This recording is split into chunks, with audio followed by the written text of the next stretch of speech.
জামাত ইসলামের ছাত্র শিবিরকে যখন তারা বাতিল ঘোষণা করেছিল, যখন ব্যান করেছিল, অর্থাৎ যারা দ্বীনের আলো বাংলার মাটিতে ছড়াতে চাচ্ছেন তাদেরকে যখন বাতিল ঘোষণা করেছিলেন, তখন আল্লাহ রাব্বুল আলামিন প্রধানমন্ত্রী শেখ হাসিনাকে বাতিল ঘোষণা করেছেন। ভাইয়ের আমার, আল্লাহ পাক বলছেন ইউরিদুনা লিউতফিউ নূরাল্লাহি বিআফওয়াহিহিম ওয়াল্লাহু মুতিম্মু নূরিহি ওয়ালাউ কারিহাল কাফিরুন। ওরা চাই মুখে ফু দিয়ে এই আলোটাকে নির্বাপিত করে দিবে, এই আলোটাকে দুনিয়া থেকে নিভাই দিবে। ওদের মনের মধ্যে যত জ্বালা পোড়া হোক না কেন, আমি আমার দ্বীনের আলোকে প্রজ্বলিত করে রাখবো, এটাকে পূর্ণতা দান করব। কিন্তু এইটা মাননীয় প্রধানমন্ত্রী শেখ হাসিনা এটা বুঝে নেন। উনি মনে করেছেন যে জামাতকে যখন যেভাবে ব্যান করেছি, ছাত্র শিবিরকে ব্যান করতে পারলেই এদেশে আর কেউ আন্দোলন করতে পারবে না। আল্লাহ রাব্বুল আলামিন বলছেন যেদিন ব্যান করেছিল তার মাত্র 2 দিন পরে অথবা 3 দিন পরে এমন আন্দোলন শুরু হয়ে গেল, শেখ হাসিনা পাত্তা পায় নাই, বাংলার মাটি ছেড়ে দিল্লি চলে গেছে। কথা বলেন ঠিক কিনা?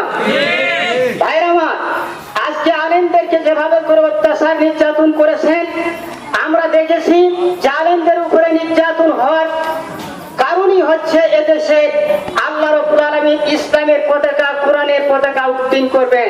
বলেন সুবহানাল্লাহ। ভাইরা আমার, ব্রিটিশ যখন এদেশ 200 বছর শাসন করেছিল, ব্রিটিশকে সরানোর জন্য ইসলামী আন্দোলন যারা করেছিল, মাওলানা মুহাম্মদ আলী, মাওলানা শওকত আলী, মাওলানা জাফর থানেশ্বরী, শীর্ষস্থানীয় 10 জন নেতাকে ব্রিটিশ সরকার তাকে গ্রেফতার করে জেলখানায় বন্দী করেছিল। এই জেলখানায় বন্দী করে তাদেরকে ফাঁসির অর্ডার দিয়েছিলেন, ফাঁসির রায় ঘোষণা করেছিলেন। ফাঁসি হবেন ধরে নেন আগামীকালকে বেলা 11টায় ফাঁসি হবে।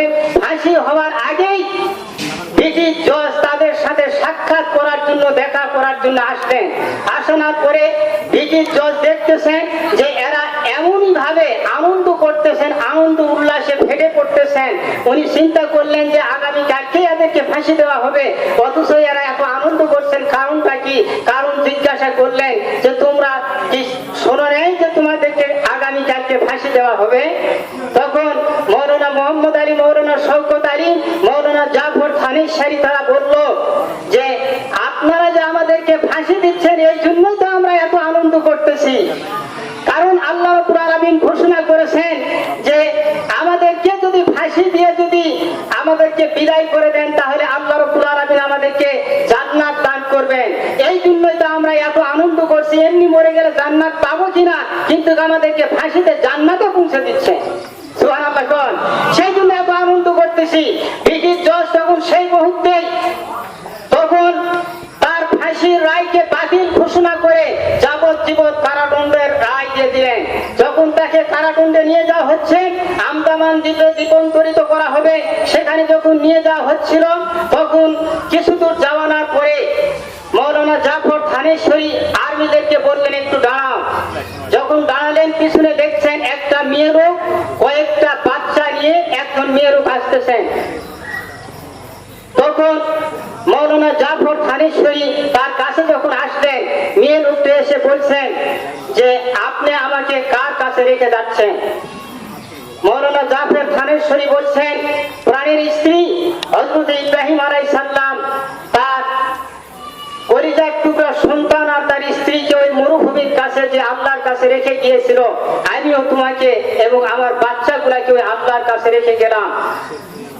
আমার ভাইরা, ব্রিটিশ সরকারের পতন হলো, চিল্লাতির সাথে বিদায় হলো, আলেম উলামাদের রক্তের উপরে স্বাধীনতা কায়েম হলো। আজ বাংলার মাটিতে যদি কোরআনের রাজ প্রতিষ্ঠিত হয়, তাহলে আলেমদের রক্তের উপরে আজকে কলেমার পতাকা উত্তীর্ণ হবে ইনশাআল্লাহ। আল্লাহ রাব্বুল আলামিন এই বাংলার মাটিতে কোরআনের রাজ প্রতিষ্ঠিত করার জন্য অনেক আলেমেরা রক্ত দিয়েছে এবং এখনো পর্যন্ত দিচ্ছে। আমি আপনাদের কাছে উদাত্ত আহ্বান জানাবো যে আমরা জামাত ইসলামের কাজ করে যাচ্ছি বাংলার মাটিতে মানুষের শান্তি দেওয়ার জন্য। আপনারা সবাই এই শান্তি দেওয়ার জন্য সহযোগিতা করবেন, যাতে করে বাংলার মানুষেরা খেয়ে পরে শান্তিতে বসবাস করতে পারে। অনেক দল এই বাংলার মাটিতে ক্ষমতায় এসেছিল, কিন্তু কেউ মানুষদেরকে শান্তি দিতে পারে নাই। রাস্তার গাছগুলা তারা কেটে খেয়েছেন, বিভিন্ন ধরনের লুটপাট করেছেন।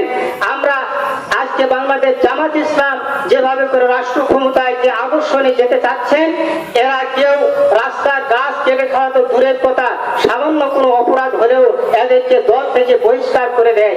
সুতরাং আপনারা আসেন, বাংলাদেশ জামাত ইসলামের সুশীতল ছায়া তলে আপনারা আসেন। আল্লাহ রাব্বুল আলামিন সকলকে এই জামাতের কাজগুলো মেনে চলার তৌফিক দেন, আমরা সকলে বলে আমিন। সর্বশেষে একটা কথাই বলে যাই, সেটা হচ্ছে যে বাংলাদেশ জামাত ইসলামে আমরা যে অফিস ঘর করছি, ভাই বললেন আপনারা সেখানে আসবেন, যার যার সমস্যা আছে তার সমস্যার কথাগুলা তুলে ধরবেন। আমাদের একজন যোগ্য নেতা আছেন, উনি আপনাদের সকল সমস্যার সমাধান করবেন ইনশাআল্লাহ। আমরা সকল সমস্যার সমাধান করার জন্য প্রস্তুত থাকবো। আল্লাহ পাক আমাদেরকে তৌফিক দেন, আমরা সকলে বলে আমিন। ওয়া আখিরু দাওয়ানা আলহামদুলিল্লাহি রাব্বিল